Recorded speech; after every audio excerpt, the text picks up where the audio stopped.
Listo. Hola, pues muy buenas tardes, bienvenidos a otro episodio más de Escuchemos a las manos hablar. Hoy tenemos como invitada a Claudia y espero que te sientas bienvenida en este episodio y me gustaría empezar preguntándote cómo estás. Hola, pues bien, bien, muy contenta, muy pues honrada de estar con ustedes en este programa. Ya tenemos ratito también escuchándolos, entonces pues encantada. Es una oportunidad pues grandiosa, ¿no? De pues hacer llegar a más voces, a más personas, maestros, papis, a todos, ¿no? Los que requieran de esta información y pues estamos muy, muy a gusto. Ok, me gustaría también empezar preguntándote qué es lo que haces, un poco una breve introducción acerca de ti, si nos Bueno, podrías pues compartir. sí, claro, claro.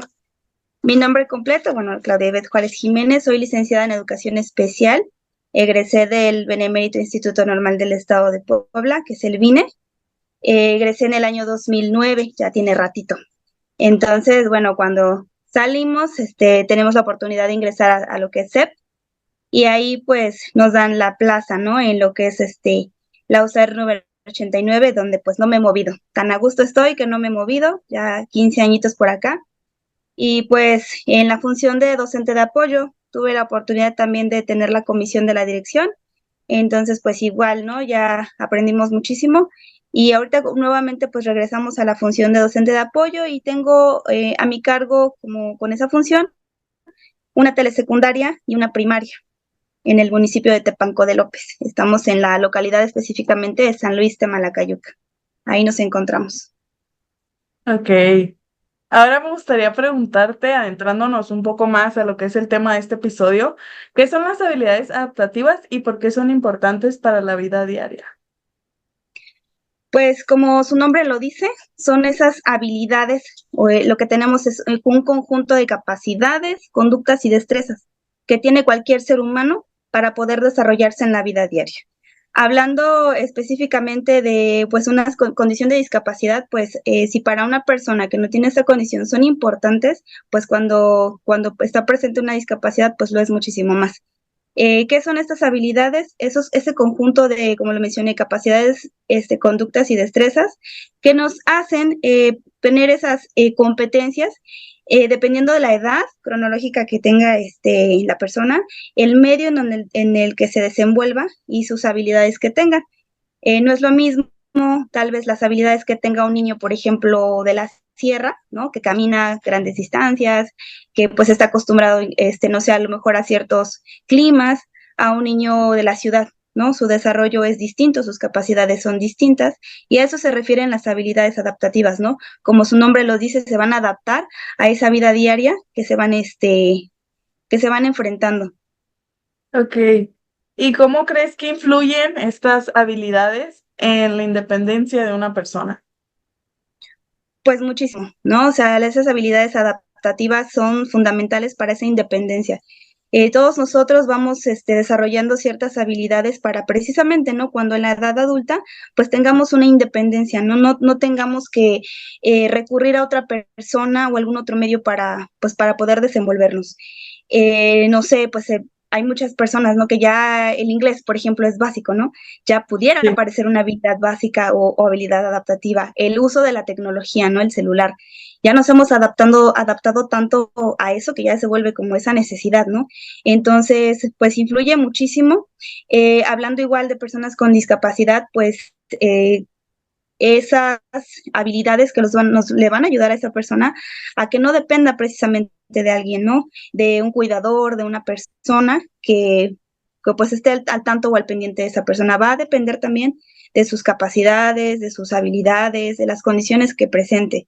Entonces va desde pues comer, ¿no? Vestirse, habilidades tan básicas que pues hacen que seamos poco a poco independientes. Ok. ¿Y cuáles crees que son los principales componentes de este tipo de habilidades? Los principales, bueno, se dividen en sí las habilidades adaptativas en tres diferentes habilidades que son las conceptuales, las sociales y las prácticas. Dentro de ese tipo de habilidades también tiene sus subdivisiones. ¿no? O sus apartados, pudiéramos decirlo así. Las conceptuales, que son de las más complejas o que implican un compromiso más cognitivo, son las habilidades, por ejemplo, de comunicación, ¿no? Lo que estamos ahorita haciendo, nos comunicamos por una plataforma y lo hacemos de manera oral. Pero a lo mejor hay personas que con una discapacidad auditiva que se comunican, ¿no? ¿Cuál es su medio? Pues la lengua de señas, ¿no? A lo mejor la gesticulación, el uso de los gestos, la lectura labiofacial, el braille, por ejemplo, en el caso de personas con discapacidad visual, ¿no? Entonces, esas habilidades conceptuales de comunicación son, pues, definitivamente básicas, ¿no? Para una vida independiente. Dentro de las conceptuales también tenemos la autodirección y académicas funcionales. Esta parte de académicas funcionales en muchas ocasiones nos pasa con los pequeños en primaria, que es a donde como que nos atoramos más, ¿no? Por las condiciones de discapacidad que presentan, pues se les dificulta leer, escribir, realizar, no sé, operaciones básicas. Entonces, el trabajo con nosotros es ver qué habilidades académicas le van a hacer, como lo dice su nombre, ¿no? Funcionales. Por ejemplo, ¿no? El saber los números, no sé, de teléfono, ¿no? Básicos, que pueda hacer una llamada de emergencia, que conozca el número de la combi o de la ruta que lo lleva a su casa, ¿no? Son esas habilidades que a lo mejor no vamos a exigir o a pedir que el alumno conozca los algoritmos y hacer una operación así súper compleja, pero sí lo que es básico para él, ¿no? Eso es entre las conceptuales. Las sociales es otra habilidad súper básica, porque pues si no tenemos relación social con las personas, pues no hay aprendizaje, ¿no? El aprendizaje social. Entonces, estas habilidades sociales de hacer amigos, de saludar, de respetarnos en un ambiente de convivencia pacífico, sano, pues también es una habilidad de independencia, ¿no? Otra es el tiempo libre, ¿no? ¿Cómo manejamos el tiempo libre? Pareciera que el no hacer nada o el jugar algún pasatiempo, pues es como que no fuera tan básico, ¿no? Y claro que es básico para nuestra vida independiente el poder relacionarnos en un juego con reglas, por ejemplo, no sé, un fútbol, hay reglas, hay ciertos lineamientos, entonces pues también tenemos que ayudar a los chicos con discapacidad pues a manejar esa parte, ¿no? A que organice incluso una salida con amigos, a convivir en el cine, ¿no? Tenemos muchos chicos con discapacidad que incluso sus papás, por temor a esas condiciones, no, pues no los llevan a fiestas, no los llevan al cine, no los llevan a ferias, entonces pues no hay esa oportunidad, ¿no? De desarrollar esta habilidad social. Entonces, al permitir esta parte, pues ya sabe que debe esperar turnos, ¿no? Que debe de guardar silencio en el cine, por ejemplo. Entonces, esas son las habilidades sociales. Y la última son las habilidades prácticas, que las que más trabajamos nosotros en lo que es este nivel básico. Cuidado personal, la vida en el hogar, tan básico como saber barrer, por ejemplo, tener tu cuarto ordenado. Y ahí los preguntamos, ¿no? Dicen, nosotros que no tenemos, pues, o no, alguna condición de discapacidad, ¿qué tanto somos también hábiles en esto, ¿no? Que tengamos orden en nuestra casa, que tengamos esa limpieza o ese, incluso proceso, ¿no? De qué te voy a hacer primero barro, primero trapeo, primero sacudo, ¿no? Esas habilidades prácticas, ¿no? Diaria, de que llevamos día a día. La salud y la seguridad también es súper básica para una vida independiente, que nos dice que si algún alumno requiere medicación, pues saber en qué horarios te toca tu medicamento, qué horarios, o no sé si a lo mejor requieres una cita médica, sepas qué día te toca tu cita médica, que la tengas agendada en tu calendario. Otro punto importante es el trabajo. Nosotros trabajamos también en la secundaria, una hora que estoy en secundaria, con situaciones ya más a futuro, más laborales, porque muchas veces pues ya no continúan con una educación media superior. Entonces, pues vamos enfocando hacia que, bueno, tenga habilidades de trabajo. ¿Qué quiere decir? Pues mantener limpio su lugar, ordenado, que pues sea presentable, ¿no? Que sepa un proceso, qué pasos va a seguir para realizar alguna actividad o algún producto, por ejemplo. Y pues el uso de la comunidad, ¿no? Utilizar la combi, utilizar el semáforo, si es que nos trasladamos a la ciudad, por ejemplo, en este caso Tehuacán, pues hay niños que no han salido de su comunidad, ¿no? Y que no saben ni siquiera, pues, ocupar un semáforo al cruzar la calle. Entonces también es parte de saber ocupar esos recursos que nos ofrecen nuestras comunidades y nuestras localidades para tener esa vida diaria. Y pues en sí pues son los tipos de habilidades. Los repetimos: conceptuales, sociales y prácticas, ¿sale? Los enfocamos en esos. Ok, muchas gracias, Claudia. Me gustaría preguntarte si tienes alguna situación o algún caso que te haya marcado en pues toda tu etapa de docencia en secundaria. Algo así extraordinario que hayas dicho, esta situación o este caso con tal persona me marcó, se me hizo muy impactante. Sí, actualmente pues este ciclo escolar estoy empezando en secundaria. No había Ujú. tenido la oportunidad, he estado siempre en nivel primaria. Y sí, sí, sí, tenemos la experiencia con un chico con discapacidad intelectual, síndrome de Down. Y pues en el trabajo como servicio de USAER, pues es complicado, pero es muy padre a la vez, porque afortunadamente he tenido esa bendición de trabajar con docentes de grupo muy comprometidos, si no existe ese compromiso por parte del docente de grupo, para el docente de USAER es como que muy complicado, ¿no? Tener resultados. Entonces el ciclo pasado tuve la oportunidad con dos maestras y el año pasado con otras dos, entonces he tenido esa fortuna de trabajar con maestras muy, muy, muy profesionales y muy comprometidas con esta parte de la inclusión. Y con este chico en específico trabajamos lo que es un programa de habilidades adaptativas. ¿Qué se hace? Nosotros valoramos, o más bien, ¿qué hicimos, no? Valoramos sus habilidades adaptativas, cuáles el chico ya logró, cuáles están en proceso, que está así como que trabajando, y cuáles definitivamente no logra.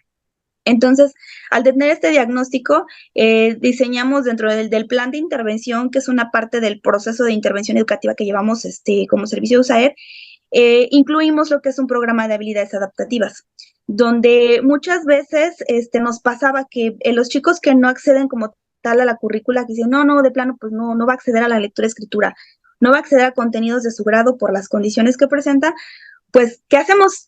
¿No? O sea, ¿qué va a hacer el chico? Nada más está en el salón, ¿qué hace? Entonces nos dimos a la tarea de realizar este programa de habilidades adaptativas, donde esas habilidades que están a la mitad, digamos, en proceso, que ahí va el alumno trabajando con ellas, junto con las maestras de grupo, diseñamos actividades. Por ejemplo, este caso del pequeño que te comento, es un chico que por ejemplo, no comía solito, ¿no? Ok. O sea, era de que agarraba la comida con la manita y sí se la llevaba a la boca, pero cantidades como que sin medida, ¿no? Así, todo a la boca. Y es una habilidad práctica, ¿no? Una habilidad del comer con la mano solito, de llevar el tenedor, la cuchara del bocado a hacer el proceso de ya comerlo, pues es muy complejo. Entonces, todo un ciclo escolar trabajamos con eso y afortunadamente logramos que lo hiciera por sí solo.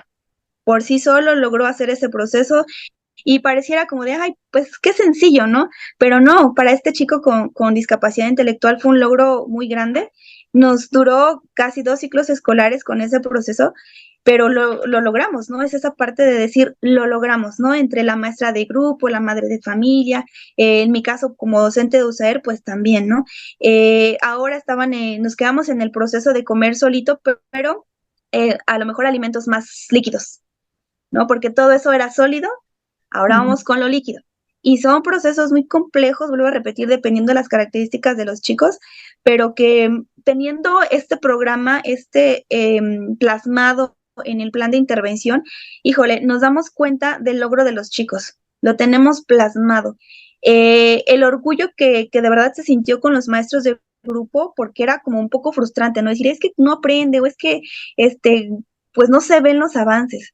Nuestros chicos llegaron a ser niños de 10, no niños de Ok. calificaciones, pues muy aprobatorias, porque está el sustento de su calificación. Eso también, y aprovecho que tengo el micrófono, ¿no? Sí, sí. Para comentarlo abiertamente con los docentes, que muchas veces tenemos ese temor de que cómo le va a poner 10, cómo le va a poner 8 a mi alumno si ni siquiera agarra el lápiz, ¿no? Si ni siquiera escribe su nombre. Pero estamos trabajando habilidades adaptativas y el chico está logrando a lo mejor vestirse solito, amarrarse los zapatos. Y con eso, si llevamos todo ese proceso plasmado, claro que se merece un 10, porque al final es una calificación sustentada, validada también, y hacemos mucho hincapié en el artículo 61 de la Ley General de Educación. Estamos adaptando nuestro sistema educativo al alumno, ¿sale? No al revés, porque muchas veces queríamos forzar y de que no, y que ahorita tantos exámenes, evaluaciones, y que el niño la realice y que no falte, pero pues no accede, o sea, no le sirve de nada al chico porque sus características no se lo permiten. Muchas veces nos frustramos y frustramos al chico. Entonces, dando esa apertura, variación, pues tenemos muchos logros, ¿no? Hace rato platicaba y tenía una orientación con docentes y decía, en educación especial tenemos que ser bien open mind, Sí. así, bien mente abierta, bien creativos, porque tenemos que ir más allá de lo que tenemos siempre en nuestro plan y programas. O sea, debemos de tener bien claro que pues nuestros chicos pueden lograr muchísimo, ¿no? Y así sea algo mínimo, pero lo está logrando. Entonces, pues, híjole, digo, son experiencias así muchas, pero la que tengo como más reciente es esa.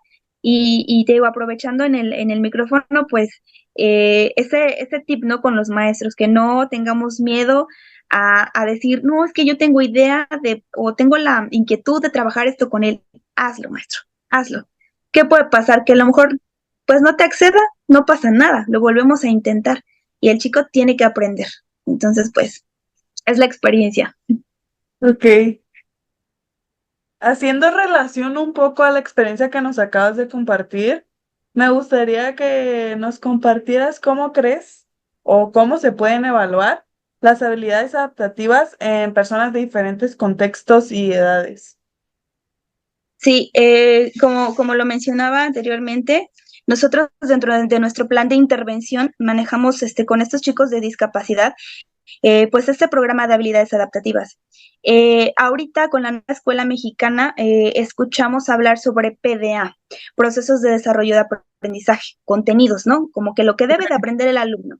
En el caso de chicos con discapacidad, al elaborar un programa específico de habilidades adaptativas, esas pequeñitas como logros, que coma con la mano, que se vista solo, que se amarre los zapatos, se convierten en ese proceso de desarrollo de aprendizaje del alumno, en su PDA. Por, por ende, lo podemos evaluar. ¿Cómo lo evaluamos? Es mucha observación, mucha observación. Nosotros, el ciclo escolar anterior, retomando la experiencia, llevábamos una lista de cotejo, una rúbrica también, en donde tanto tomábamos en cuenta lo que realizaban conmigo como docente de apoyo, pero quien realmente evaluaba el proceso era el docente de grupo. O sea, eso era padrísimo porque el docente era quien asignaba esa calificación. O sea, ya con la seguridad de decir, ok, este trimestre nos propusimos lograr 4 PDA, que se vistiera solo, que comiera con la mano, que se atara los zapatos y que tendiera su cama, por ejemplo. Son cosas como son muchas y muy complejas, podría decir así, ¿no? Ok, ese es el ejemplo. Entonces, si me aprendió 3, si me aprendió y me logró consolidar 3 habilidades o 3 PDA, pues ya se ganó, o no se ganó, ¿verdad? Se está, ¿cómo se dice? Estamos acreditando con un 8, Sí. ¿no? Un 9, porque estamos asignando ya un porcentaje a lo que el alumno realmente está realizando, está logrando. Otro punto que nosotros trabajamos mucho con la evaluación es al padre de familia. Si no tenemos el apoyo del padre de familia, híjole, también se nos complica mucho. Entonces, lo que hicimos también es que le asignamos cierto porcentaje al apoyo y participación del padre de familia. Entonces, trabajamos mucho la sensibilización con el padre, decir, a ver, papá, la calificación es de los 3 también, es del alumno porque él pone de su parte, él trabaja aquí en el aula, él realiza las actividades, pero tú también, papá, realizas actividades en casa. Te pedimos materiales. Entonces, asignábamos cierto porcentaje de la calificación para que se sumara a la calificación del alumno. También tomábamos en cuenta, y no yo, bueno, los maestros tomaban en cuenta participación en clase, uniforme, porque deben de ir con uniforme, deben de cumplir con sus materiales. Es igual que todos los alumnos, tienen ciertos rubros. Entonces, era bien padre porque los mismos docentes ya no se quebraban la cabeza ni iban con la de usar, a ver, maestra, ¿qué le pongo? Pues creo que 6, creo que 8. Eso se daba mucho. Ahora no, ahora ya va sustentado. Entonces, eso también al padre de familia y al mismo docente, pues nos damos cuenta de que se ve reflejado, se ve plasmado sin ningún, digamos, como que punto extra, ¿no? Es una calificación que el alumno se ganó, que el padre se ganó, y yo les decía a los docentes, maestro, al final también es tu calificación, porque es tu trabajo. Entonces, era un 10 súper ganado entre los tres, entre las tres partes. Entonces, pues para evaluarlos, sí lleva un proceso. Como les decía yo igual a los docentes, es más trabajo, claro, pero créanme que la satisfacción de ver los logros de los chicos, calificaciones aprobatorias, ahí se te olvida toda la chamba que hiciste. O sea, ahí sí ya tiene todo lo padre y la ventaja que tiene el trabajo con este tipo de programas. Ok. Sí. Ahora que mencionas lo de los padres de familia, ¿cómo ha sido tu experiencia o qué obstáculos has visto trabajando? Porque también son parte del equipo, o sea, los padres son parte Pero, fundamental. Y pues, ¿cuál ha sido tu experiencia? pues ahora sí que me ha tocado de todo, ¿no? Me ha Ah, tocado desde el papá que apoya muchísimo, que está en la escuela, incluso al pie del cañón, ¿no? Que maestra lo que requiera, ahí está disponible, participamos súper bien, actividades que dejamos en casa las realiza. Me han tocado también papás que están en el proceso de duelo, ¿no? También la aceptación de la condición es compleja. Entonces, hay papás que aún están estancados en cierto proceso de la aceptación de la condición de su hijo, que pues eso también nos limita mucho, ¿no? Yo comento mucho con papás, sí, es un niño como todos los niños, eso es indiscutible, pero también hay que aceptar que pues requiere ciertos apoyos, requiere más trabajo. Entonces, cuando como papá también aceptamos esa parte, pues el trabajo se vuelve más fluido, ¿no? No queremos exigirle algo que nuestro pequeño a lo mejor aún no es el momento que aprenda. Vamos poco a poco en el proceso. Entonces, afortunadamente igual el año pasado con este pequeño que logramos muchos avances, pues la madre de familia es muy comprometida, mucho, muy comprometida. Eh, Igual el ciclo escolar pasado tuvimos la oportunidad de llevar a cabo redes de padres de familia, específicamente de chicos con discapacidad.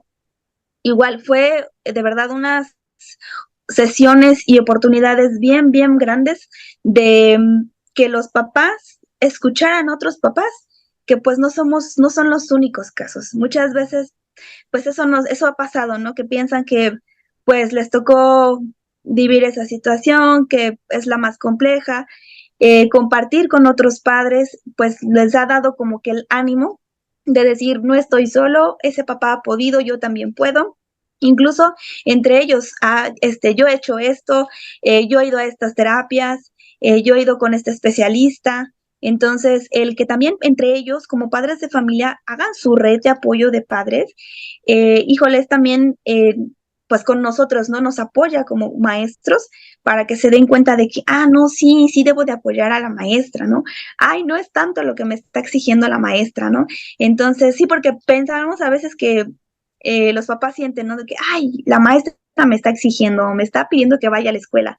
No es eso, ¿no? Es que al final de cuentas, en la misma condición del pequeño, pues nos exige como padres estar más presente aún todavía en la escuela y en todo su proceso de aprendizaje. ok, muchas gracias, Claudia. Volviendo un poco al tema de las habilidades adaptativas, ¿qué papel crees que juegan las habilidades adaptativas en la inclusión social y escolar de las personas que tienen discapacidades? Pues ese juego es súper importante, ¿no? O sea, si no tiene la persona con una condición de discapacidad esas habilidades adaptativas, pues difícilmente, como dice la palabra, se va a adaptar al medio en el que se encuentre. Las comunidades que tenemos, pues son aún consideradas rurales, entonces he tenido el caso de alumnos con silla de ruedas, ¿no? Por ejemplo, donde el acceso tal vez o el traslado de su casa a la escuela es complejo, porque pues no están pavimentadas las calles, ¿no? Porque no hay rampas como tal. Entonces, el chico debe de tener habilidades para poder enfrentarse a esa realidad, ¿no? Poder moverse por sí solo, porque no siempre va a estar a lo mejor mamá o papá o alguien que le apoye a llevar su silla de ruedas, ¿no? Por ejemplo, entonces, son fundamentales para desarrollarse en la vida en sociedad, ¿no? O sea, estas habilidades, eh, lo vuelvo a decir, ¿no? O sea, que estamos en esa convivencia con las personas, incluso el saludar. El saludar es una habilidad adaptativa, social, es práctica también, en donde el decir gracias. Ahorita yo lo estoy conociendo a un pequeño con discapacidad intelectual también en esta escuela que yo eh, pues empiezo a trabajar y me llama mucho la atención que pues no tiene un lenguaje oral, pero dice gracias. ¿Cómo dice gracias? Pone las manitas así y hace así. Es un gracias y es un gracias prácticamente universal. Entonces, el dar gracias por el alimento que recibió, ¿qué hace? ¿No? O sea, la persona que le da el alimento o la cocina o en donde se encuentre, pues ve que es un niño que está comunicando algo, ¿no? Tiene una habilidad adaptativa.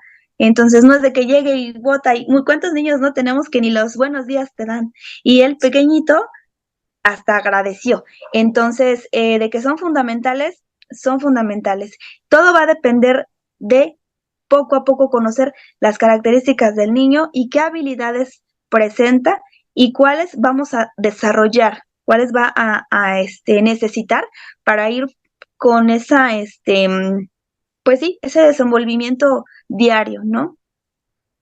Ok. ¿Y cómo crees que esto impacta, o sea, qué tanto impacto tienen las habilidades adaptativas dentro de las personas? O sea, ¿cómo juega con su bienestar emocional? Pues muchísimo.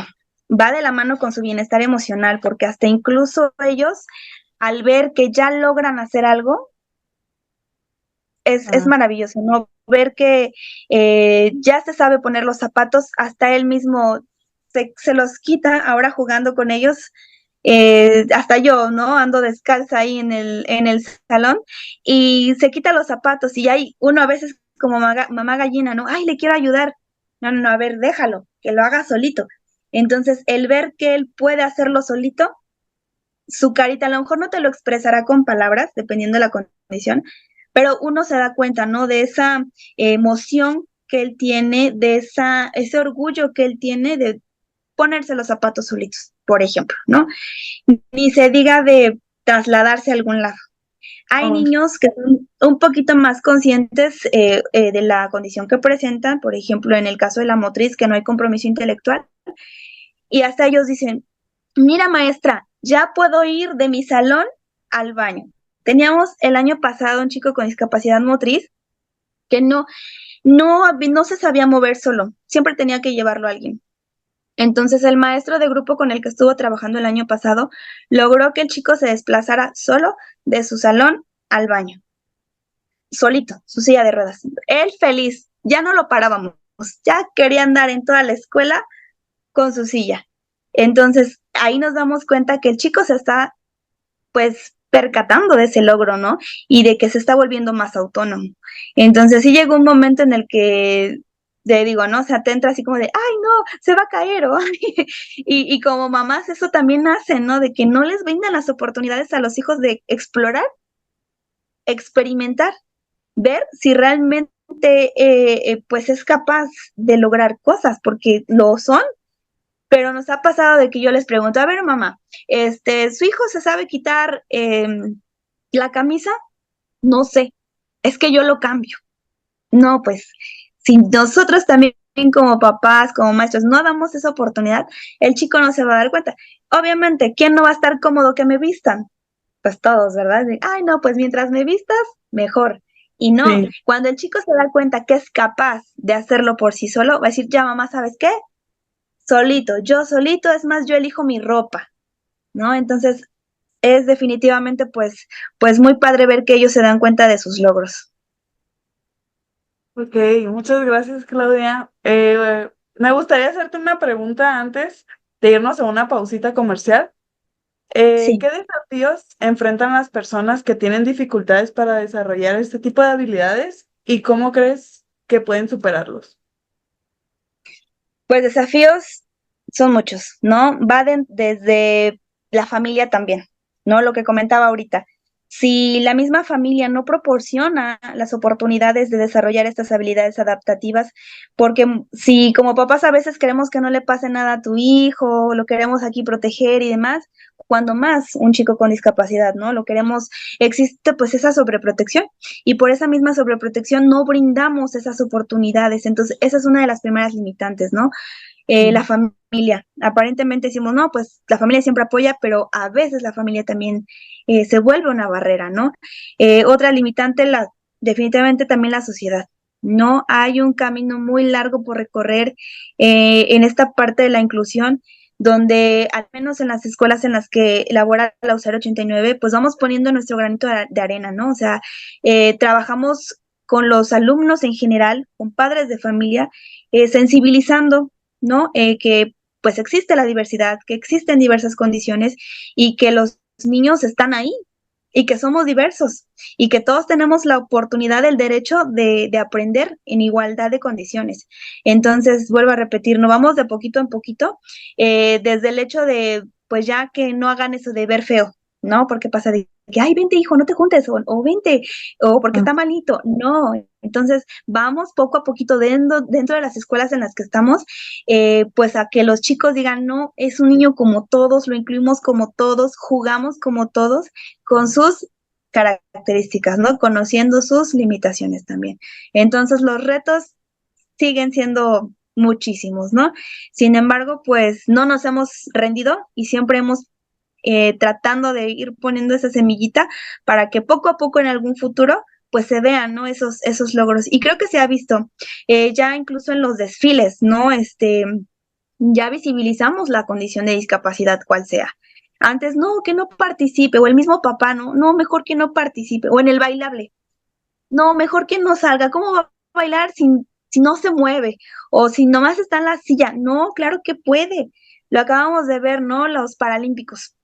Sí. Entonces, qué mejor ejemplo, se llevaron más medallas México. Entonces, quiere decir que habilidades hay que desarrollar muchísimas, pero los retos son pues aún más grandes, ¿no? Que nos enfrentamos día a día. Sí. Pues muchas gracias. Vamos a una pausita comercial y ahorita volvemos.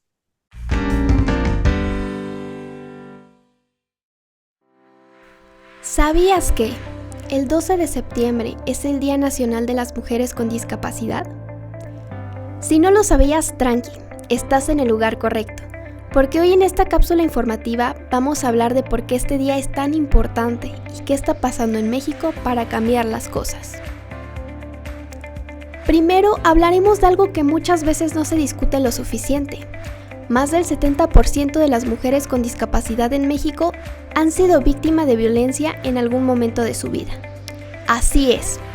Además de enfrentar barreras físicas, tecnológicas o laborales, muchas de estas mujeres también viven situaciones de violencia. Y la cosa se pone peor cuando intentan denunciarlo. ¿Por qué?, te estarás preguntando. Porque muchas veces no hay traductores de lengua de señas o transporte accesibles para que puedan llegar a las autoridades. Injusto, ¿verdad? Por eso, el 12 de septiembre no es solo una fecha más en el calendario, es un llamado para que todos empecemos a actuar. Es tiempo de que las cosas cambien. Por ejemplo, en los últimos años se han realizado reformas y creado iniciativas para mejorar el proceso a la justicia para mujeres con discapacidad. Pero ¿sabías que el cambio también depende de nosotras y nosotros? No es solo cuestión de leyes, sino de que todos seamos más conscientes de las barreras que estas mujeres enfrentan a diario. Y no quiero que esta cápsula se quede solo en la denuncia, porque también hay buenas noticias. Durante el mes de septiembre también hemos visto avances increíbles en temas de tecnología inclusiva, como los lentes con inteligencia artificial que ganaron los eWords México, diseñados para ayudar a personas con discapacidad visual a moverse con mayor autonomía. Eso sí que es progreso. Así que antes de terminar, te quiero dejar con esta reflexión. ¿Qué puedes hacer tú para mejorar la vida de las mujeres con discapacidad a tu alrededor?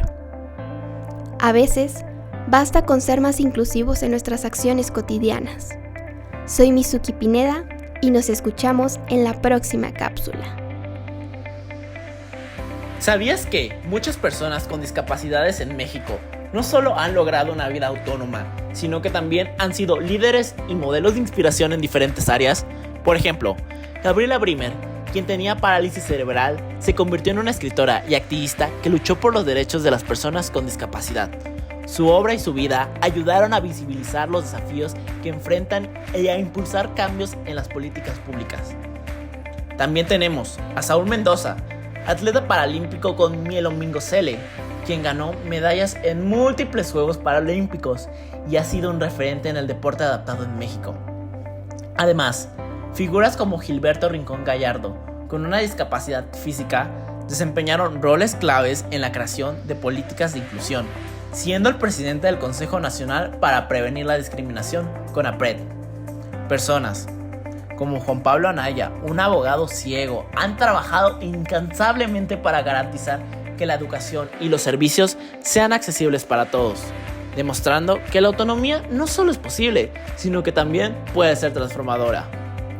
Lenia Rubalcaba, Mónica Rodríguez y Claudia Romero nos muestra cómo las actividades adaptativas en el deporte permiten alcanzar logros extraordinarios, compitiendo en nivel internacional y mostrándole al mundo que la discapacidad no es una barrera para alcanzar la grandeza. Así que, cuando hablamos de habilidades adaptativas y autonomía, pensemos en estas personas como ejemplos de cómo la independencia y la autonomía pueden transformarse en grandes contribuciones para la sociedad. Mi nombre es Ángel Antonio Cruz Valleza y nos vemos de nuevo en un próximo ¿Sabías qué? Ya estamos de regreso y retomando un poco el tema, quería preguntarte, ¿qué tan importante ves tú darle visibilidad a la discapacidad? Justo como mencionabas, de que en los Juegos Olímpicos los mexicanos ganan muchas más medallas en Paralímpicos que pues en los Olímpicos normales. Sí, qué importancia tiene la de visibilizarlo, pues muchísima, ¿no? El hecho de que veamos personas con discapacidad, incluso ya en las empresas, o trabajando, dando un servicio, pues muchas veces nos genera como que dices, ay, ¿cómo? ¿Me va a atender esta persona? Y qué genera en la persona que recibe el servicio, ¿no? Como cierta inseguridad, temor, pero eso es lo que habla, el desconocimiento, ¿no?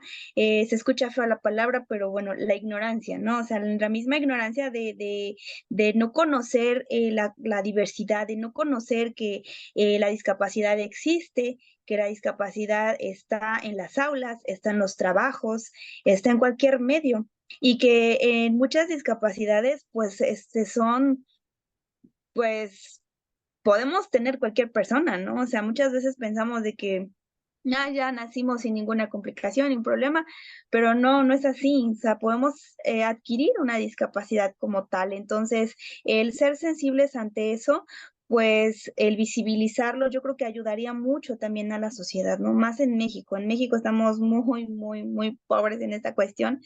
Este, yo tenía la experiencia, ¿no? Cuando estaba estudiando que bueno, ves que dan las credenciales, ¿no? Personas con discapacidad que le hacen descuento, que no cobran. Y bueno, se sube una persona con discapacidad auditiva y el chofer, pues en esa ignorancia dice, no, pero tú te estás haciendo, o sea, tú no tienes nada. Y fue así como de, pues no te estás dando cuenta que no te escucha. O sea, sí fue así como que muy lamentable, ¿no? Ver que no estamos acostumbrados a eso. Mucha gente, incluso hasta con las personas mayores, ¿no? Con los adultos mayores, el chofer ni se levanta. O sea, digo, no se para, pues, para subir a esa persona. Eso también era muy lamentable. La mamá con la que trabajé el año pasado nos decía que tenía que viajar para terapias en el autobús.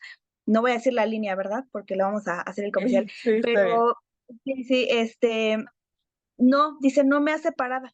Me ve que estoy con mi hijo aquí parada y no se para.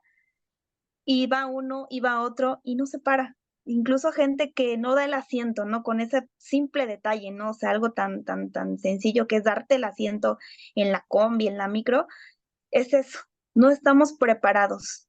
Hace falta mucha sensibilización, mucha concientización. Nuestro director, el maestro Héctor, que ya lo conocen, siempre hace una pregunta, ¿no? ¿Cuántos compañeritos con discapacidad tuviste en la primaria, en la secundaria, en la prepa? Dice que, no, pues no, o ni sabía, o, pues sabía usar en la escuela y se llevaba a los niños, pero ni sabíamos ni qué tenía, ni qué, ¿no? Entonces sí, hay un camino por recorrer muy largo y volvemos a decir, ¿no? Esa parte de ir sensibilizando con lo que podamos, en donde podamos, adelante, adelante porque no sabemos en qué momento esa persona pues va a apoyar a alguien, va a conocer a alguien y lo va a tratar como cualquier persona, porque no pasa nada, ¿no? Sí, es que ¿cómo le hablo? Es que no me va a entender, tú háblale, tú pregúntale y ya poco a poco te vas a dar cuenta, ¿no? Y me incluyo, antes yo no conocía a personas con discapacidad, ¿no? O sea, y sí era como que el temor, pero te vas adentrando en este ambiente y te das cuenta de que tienen mucho que dar también. O sea, tú aprendes muchísimo. Decíamos, el grupo en donde está incluido un alumno con discapacidad, aprende más el mismo grupo. Se vuelven niños más sensibles, más empáticos, más humanos. Tenemos la experiencia también de un grupo, de un alumno que es autista, y pues el ruido lo pone mal, ¿no? Si grita, entonces el desorden también lo altera y ahorita va en tercer grado y el grupo es tranquilo, el grupo ya se volvió, que hace sus actividades en silencio, ordenado, gracias a convivir con este pequeño, pues adquirieron habilidades pues que no ningún grupo lo hace, ¿no? O sea, por acá se va el maestro y es la pachanga, ¿no? Sí. Entonces, este grupo súper tranquilo, los dejan trabajando y el maestro no, pues no está trabajando el grupo en silencio, ordenados. Entonces, pues es algo que la oportunidad que les está dando este pequeño con este pequeño autista, pues de aprender, ¿no? A todos los chiquitos. ¿Y qué consejos nos darías a la sociedad para apoyar a la visibilización de este tipo de temas? Eh, Primero igual hablarle a las cosas por su nombre. Muchas veces en el temor de no querer, pues ofender, faltar al respeto o equivocarnos, la regamos más, ¿no? Me ha pasado Sí. muchísimo. Entonces, es una discapacidad, así es. Es una discapacidad visual, auditiva, motriz, intelectual. Tiene nombre la persona, ¿no? Muchas veces, el discapacitado, no, tiene nombre. Entonces, para empezar, nombrar, ¿no? Es Juan, es Pedro, tiene discapacidad intelectual, discapacidad visual, discapacidad auditiva, no pasa nada. No porque le digas de otra forma se le va a quitar, ¿verdad? Entonces, pues es eso, ¿no? Empezar con, pues la falta de temor a comunicarnos con ellos, e incluso si hay gente que nos escucha, ¿no? De alguna empresa, tienda, lugar, darle la oportunidad a una persona con discapacidad de laborar incluso en su empresa, en su espacio. Hace falta también, ¿no? Gente que pues le dé esa oportunidad, incluso el carpintero de la esquina, el vecino que tiene su tienda. Ahí empezamos, ¿no? Que el chico tenga la oportunidad de entrar y aprender algo, es eso le va a dar muchísima oportunidad, ¿no? Muchas veces las empresas, ¿no? Porque eso ya son otras cuestiones, ¿verdad? Pero, ay, que Sí. te deducimos impuestos y contratas tantas personas con discapacidad. ¿Por qué no lo hacemos desde mi trinchera, desde mi tiendita, desde mi pollería, desde el mercado, desde donde estamos? En la escuela, pues muchísimo más. Si tenemos un compañero con discapacidad, pues acercarnos, hablarle por su nombre, preguntar. Incluso los mismos papás nos dicen, es que los chicos nada más se me quedan viendo y yo soy la que me acerco y les digo, oye, ¿quieres saber más de mi hijo? Y dices, wow, o sea, no se me hubiera ocurrido, ¿no? O sea, y con todo el respeto del mundo, mamá de tal persona, oiga, con todo respeto, me da curiosidad, ¿qué tiene su hijo? ¿Cómo le hace? Pregúntale, no pasa nada, ¿no? Entonces, así los mismos papás también se sienten en esa seguridad y en ese gusto de querer compartir lo que tiene su hijo, porque lo estamos visibilizando. lo estamos viendo. Porque el hecho de que digas, ay, mejor no lo veo, pues es más feo, ¿no? Porque el padre percibe ese rechazo, percibe esa discriminación. El chico, aunque pensemos que, ay, no, ni se da cuenta, claro que se da cuenta. Los niños con discapacidad son muy perceptivos. Ellos, y me ha tocado muchas veces, si tú les hablas con ese gusto, con ese amor, sin temor, con esa seguridad, te van a responder de la misma forma, a sus características, pero lo van a hacer. A diferencia si tú le haces, ay, ay, ¿cómo te llamas? Y así como que de lejitos, como que no, mejor ni lo hagas, yo lo recomiendo. Si no te sientes seguro, mejor no lo hagas, porque el chico lo percibe y es pues lamentable, ¿no? De que por compromiso, por querer hacer esa acción aparentemente buena, pues ocasione otra cosa. Entonces, hay que perderle miedo a la discapacidad. Es como que el consejo, ¿no? Ok, anotado todos estos consejos. Ahora, yéndome un poco más específico a lo familiar, ¿qué le dirías a todos los padres que nos están escuchando que tienen algún tipo de discapacidad en casa? ¿Qué les podrías decir o qué mensaje tienes para ellos? Primero, pues igual que en este recorrido, en este camino, no están solos. Siempre va a haber alguien que esté a un lado, adelante, atrás incluso. Podemos ser apoyo, el padre puede ser apoyo de otra persona, de otro mismo padre de familia. Entonces no están solos. Siempre está alguien en el camino para apoyarlos, para orientarlos y que también está mucho en que ellos se acerquen. Ellos se acerquen, que la condición de la discapacidad de su hijo por no hablarlo no va a disminuir, no va a desaparecer. Es aceptarlo también como padre, que pues tenemos un hijo con discapacidad. Yo siempre les digo tenemos, ¿no? Es mi mamá, aunque que es la mamá del niño, ¿no? Pero es que mi mamá, ¿por qué? Porque haciendo esta familia, esta comunidad, con ellos también se pueden lograr más cosas. Entonces, en este camino como docente de USAER lo he visto. El orgullo que vemos en los padres de familia cuando logran algo, cuando son aceptados. El ciclo pasado, una mamá que está en ese proceso me decía, es que yo quisiera que mi hijo corriera como ellos, yo quisiera que mi hijo se comunicara como otros niños. Yo le decía, mamá, eres afortunada por tener un niño autista, por un niño con alguna condición, porque tu esfuerzo es doble, tu trabajo es doble, pero los logros y las recompensas son mayores. Y ahora el trabajo que tiene no solo con su hijo, con toda la sociedad. Ella lo vio, esa mamá, sus compañeritos le dieron muestras de amor, de cariño a su hijo con cartitas, con notas, y ella dice, es que yo siento que el grupo está mejor sin mi hijo. Ella tenía esa idea, y los niños de segundo grado le, le dieron esa lección tan grande a la mamá. No, ellos lo extrañan convivir con él, extrañan tenerlo en el aula, prometieron portarse bien, estar en silencio con tal de que él regresara a su aula porque dejó de ir por algunas situaciones. Entonces, ahí nos damos cuenta que los mismos niños también son parte de ese proceso en el camino, ¿no? Con los mismos padres de familia. Entonces, pues es eso, ¿no? También los papás tienen que permitirnos apoyarlos, permitir incluso a sus hijos, permitir a su hijo con discapacidad darse cuenta que son capaces de hacer muchísimas cosas. Siempre en cada experiencia que nos cuentan los papás, nos dice, es que el médico me dice que ¿cómo se dice? Las expectativas son muy pobres.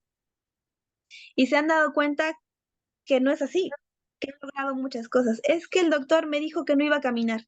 El niño ya corre. Entonces, ¿qué más muestra quieres, papá, de que tu hijo va a lograr muchísimas cosas? Entonces, pues igual, eso es lo que podemos compartir con los papás. Ahora me gustaría irme hacia el otro lado. ¿Qué le dirías a los papás que no cuentan con ninguna discapacidad en casa para como darles ese mensaje a los niños de que tu compañerito, aunque tiene una discapacidad, es igual de capaz que tú? O sea, me gustaría saber no sé, ¿qué les puedes transmitir a los papás que justo a lo mejor no tienen ninguna discapacidad en casa, pero sus hijos conviven con sus Claro. compañeritos que a lo mejor sí tienen algún tipo de discapacidad? Sí, en esos casos creo que también los niños no nacen siendo, bueno, con esa cuestión, ¿no? De discriminar. Los adultos somos los que les vamos inculcando esa parte, ¿no? Entonces, inculquemos lo contrario, inculquemos la inclusión en ellos. Yo les diría, a ver, papá, si tu hijo tiene un compañerito con discapacidad, que no sea, que no se burle, pero también informarlo, porque muchas veces no informamos y es que ¿por qué se porta así? Ay, ya, ya, está malito. Tú no le hagas caso, tú en lo que estás y tú no te juntes con él, ¿no? Muchas veces damos ese consejo a los hijos, ¿no? Entonces, no, a ver, ¿tú qué quieres saber? O es más, yo le pregunto a su mamá, ¿cómo lo podemos tratar? ¿Cómo lo podemos ayudar? ¿De qué forma podemos convivir con él, jugar con él? Ahorita en este proceso que estuvimos haciendo de sensibilización, los chicos tienen mucha información y yo les digo, ahora ustedes me van a ayudar pues no educar, ¿verdad? Pero llevar esa información a casita, ¿no? A decir, a ver, mamá, no está enfermo. A ver, mamá, no pasa nada si yo convivo con él. Es mi amigo, ¿no? Y ese amigo juega fútbol y juega muy bien. Ay, y tiene una discapacidad, ¿no? Entonces, es darle esa confianza también a nuestro hijo, de decir, todos somos iguales, pero en esa igualdad tenemos diferencias. Y es lo que hace rico la convivencia con todos, la diversidad que existe en las aulas. Y pues es eso, ¿no? Tampoco forzar, vuelvo a repetir, no, no vamos a forzar de que ahora júntate con él a fuerza, no, no, no, tampoco, ¿no? Vamos en el proceso, pero sí vamos poco a poco fomentando hijos hijos inclusivos, ¿no? Si queremos que aprenda inglés, si queremos que aprendan computación y aprenda todas las tecnologías, ¿por qué no aprendes lengua de señas? ¿No? Si tienes un compañerito con discapacidad auditiva, ¿por qué no aprendes braille? ¿No? ¿Por qué no te acercas a tu compañerito? Yo creo que eso es muy valioso también, que es importante el inglés y demás, y todas esas habilidades sí, pero también dónde queda esa parte humana, esa parte sensible. Y está en manos de papá y mamá, ahorita en edades escolares, de que lo vayan fomentando. Muy bien. Antes de cerrar, me gustaría preguntarte cuál es el mayor aprendizaje que has tenido o qué es lo que nos podrías compartir de toda la experiencia que llevas tratando con personas con discapacidad. Híjole, pues cada ciclo escolar aprendo algo nuevo, cada día aprendo algo nuevo. Eh, de verdad que creo que no me equivoqué en mi carrera, me gusta lo que hago y eso me ha dado ya en estos 15 años de laborar dentro de la USAER, pues que siempre nos van a sorprender. Y nuestras expectativas a veces se quedan cortas con lo que ellos pueden lograr. A veces quisiéramos hacer muchísimo más, pero siempre nos encontramos con muchas, pues, limitantes, ¿no? En nuestro trabajo, tiempo a veces queremos, le dedicamos tiempo incluso en las tardes para poder diseñar estos programas, para ver el material y demás, o sea, esta labor no se acaba. Cuando yo decidí estudiar esto, nos dijeron en la escuela, si tú piensas que te vas a hacer rica, no, pero te lo llevas aquí. Y créanme que eso es la satisfacción de ver a alumnos que ahora ya están en secundaria, que incluso están algunos en bachiller, o que ya trabajan, que ya son independientes, y pues eso es la satisfacción día a día y el aprendizaje. Y que no nos dejamos rendir, ¿no? Siempre hemos encontrado, pues, eh, a lo mejor docentes que son un poquito más resistentes al trabajo, siempre nos lo vamos a encontrar, pero en el camino también he sido muy afortunada en tener muchos docentes que de verdad han aportado muchísimo a este trabajo colaborativo y que sin ellos el trabajo de USAER, vuelvo a repetir, pues no se daría, ¿no? Entonces ese trabajo con los docentes también es mi satisfacción, que he tenido logros con ellos y que ahora me dicen, maestra, ya puedo detectar o ya sé cómo trabajar con este niño. Entonces dices, ay, yo como orgullosa de ese trabajo que uno realiza. Entonces, pues son muchos los aprendizajes que día a día me llevo.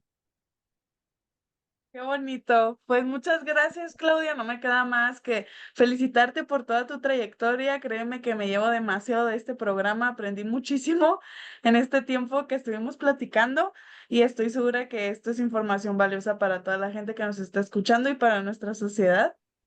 Y hola Ari. No sé si Mm. quieres agregar algo antes de Hola, cerrar. hola. Haciendo acá un pequeño cameo para saludar a la maestra Claudia, agradecerle el haber estado en este programa. Esperamos que sea de gran utilidad y dando también la patadita de la buena suerte a Laisha, que es su primer programa como locutora titular de la temporada. Y pues muchas gracias a todos, a todas, a la audiencia y pues que se sigan abriendo estos caminos de la inclusión porque todos cabemos y todos tenemos derecho a pertenecer a espacios y entornos seguros. Gracias. Bueno, pues muchas gracias por acompañarnos el día de hoy. Nos vemos en el siguiente programa. Gracias, Claudia, nuevamente. Espero vernos Gracias. pronto. Hasta luego. Hasta luego.